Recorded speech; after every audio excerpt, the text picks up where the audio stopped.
welcome back to the channel. I thought we'd have a look at another Lima hobby line locomotive, following on from the diesel that we had a look at the other day. So this is by far the most unusual looking locomotive I have in the collection, and I kind of bought this locomotive because the other Lima diesel that we had a look at recently, it ran so well. So I happened to be up in the model railway shop up in Dublin, and this was going for a pretty good price. So I said, yeah, for the money, I'll pick it up. So I'm going to have a little look at the real life locomotive and the model, and we'll have a look at her running on the track. So let's have a look at her. First of all, you can see she's an electric locomotive. And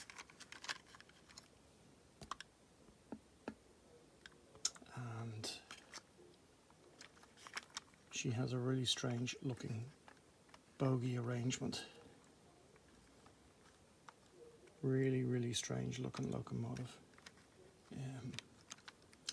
This in fact is a class E656 and operates in Italy still today by Trenitalia. Now this one here is in the FS livery. There's the FS emblem on the front of it there. You can see the just here is the class of the locomotive, and the running number is it 51519, I think. Very strange.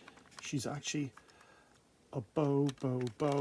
That's what she's known as, because 2 axle here on this bogie, 2 axles on this bogie, and 2 axles on that. It's known as a bow. You can see I had a pretty poor attempt at actually weathering the roof there, and well, yeah, enough is said about that. So yeah, very strange looking locomotive. So what do we know about the real life one? Well, I did a bit of digging on this locomotive after I bought it to find out as much as I could. These were built in 1975, and they built 461 of these locomotives. This is another mixed traffic locomotive, and they worked everything. So intercity, mainline trains, freight trains, you name it, they did everything, and they're still running today in Italy. And they finished production in 1989. They got a top speed of 93 miles per hour. And they were originally built to go faster than that. They were supposed to be running at speeds of 99 miles an hour, but due to stability issues on the track, they reduced their speed. So really unusual. Obviously you have the overhead pantographs. See if I can undo them. There you go. Pantograph at either end. And of course they run off the overhead electrified wire running at 3000 volts DC, so that's quite a bit of current going into these locomotives. And they have traction motors, 4 on that, 4 on that, and 4 on that bogie, so that's 12 traction motors. So they must have been fairly powerful. I've actually seen YouTube videos of these pulling container trains in Italy, and as I said, they did work passenger trains as well. And of course it's articulated, so the body is actually in 2 halves. You see the way it actually bends in the center of the locomotive there. Really unusual. The only other locomotive I've seen that's kind of articulated like that is the Swiss crocodile locomotive, so named because it kind of resembled a crocodile. But this one is actually named as well. Just here, if you can see, there's a kind of little cartoon figure. It's supposed to represent the Camino, which is Italian for caiman, as in the crocodile caiman. And kind of a weird story about that is one of the railway workers came up with that name. It was a competition in their state railway magazine for workers to come up for a name for this locomotive, and he won it with that name, Camino. Kind of strange. So yeah, really strange type of locomotive. So as I said, yeah, that's where the name came from. These were heavy locomotives as well, 120 tons. That's really heavy. And they have this really unusual front to them. So almost like some of the French locomotives. Obviously this is Italian. So yeah.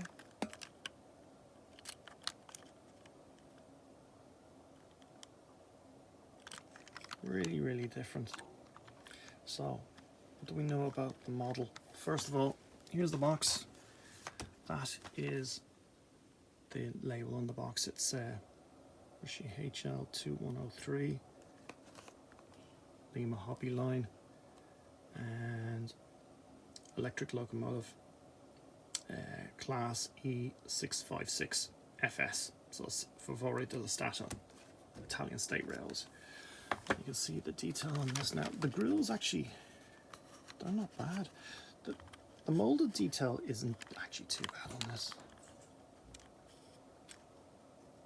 You have grills here on near the front cab, going all down the side of the body. You've got all this porthole style windows running along the top of the locomotive. The driver's door cab railings are kind of just molded in. They're just picked out in a different colour. Little steps there. The driver for climbing up to the cab. Bogie detail. They're okay. Yeah. They're not too bad. This label here, I did get a little magnifying glass. It's kind of like a data panel. Locomotive information panel. It's included some kind of aerials on the roof here. Very nice. No lights on this model and no sprung buffers. European style coupler. And the roof. This is all molded. As I said, I had an attempt at trying to weather this. It didn't do a very good job. But what it did do is it actually kind of picked out the detail on the roof a little bit better. That's all. You can see all this molded detail going down the side of the roof. Now, apologies for that. We live in a very busy household. I just got interrupted twice during this video. So yeah, so that's the roof detail. I'd say one of these is probably the horn for warning track workers, that kind of thing. So not bad.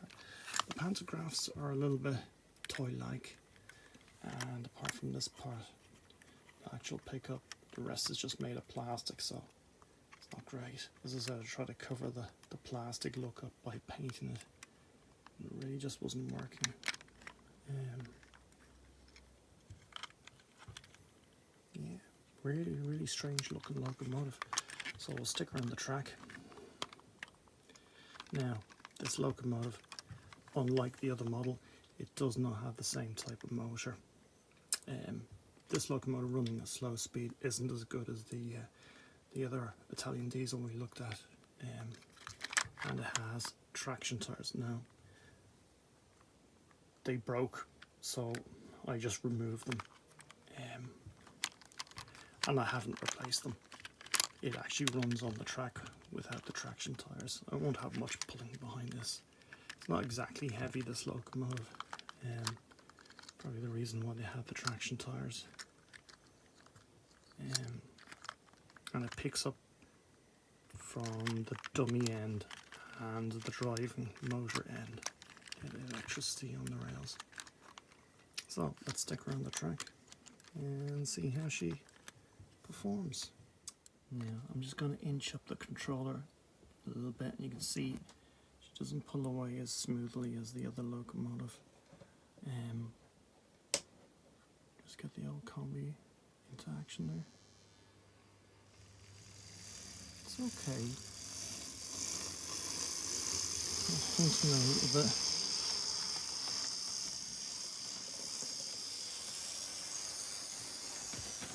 And when she is up to kind of an even speed, she's actually not too bad on the track.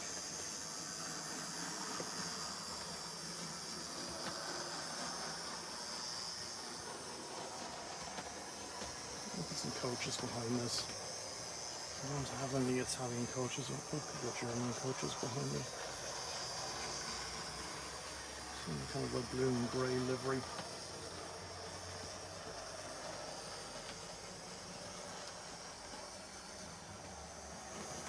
So no lights on this Locomotive. I picked her up for €38. It was reduced from €43. It was a really, really inexpensive Locomotive.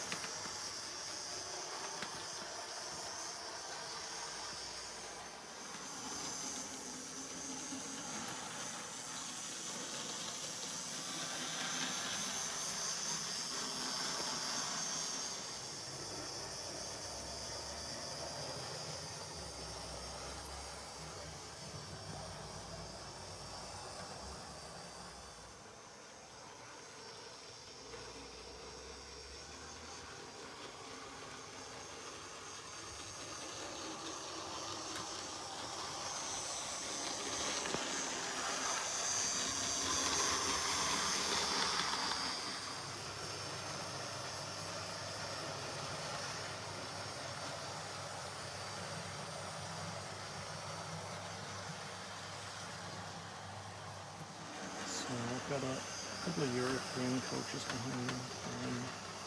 The first one there is actually got OBB on it, which is Österreich Bundesbahn.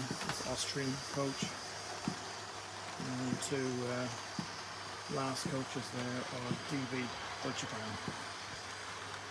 So no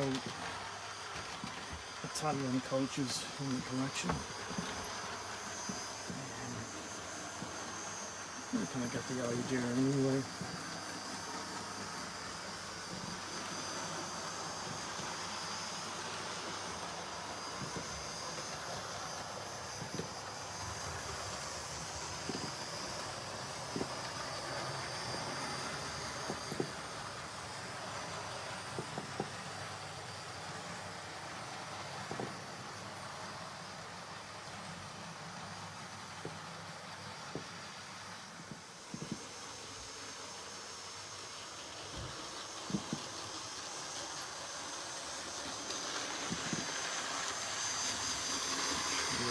Pantographs up.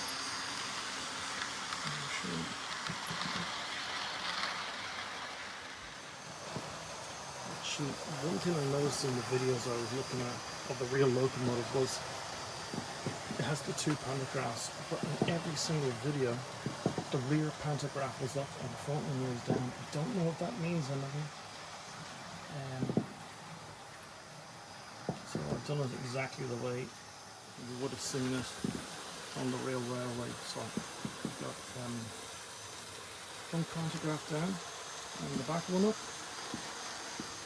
So what do you think of this? Certainly one of the strangest locomotives I've ever seen. For €38, it's okay. Not a bad runner.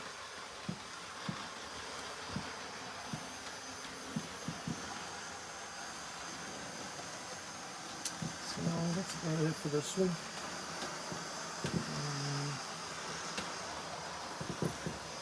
As soon as I get a chance, I'll try and upload another video. Have a look at something different again. Maybe an American locomotive I'll have a look at. See what you think of it. Until then, everyone take care and look after yourselves. See you in the next one.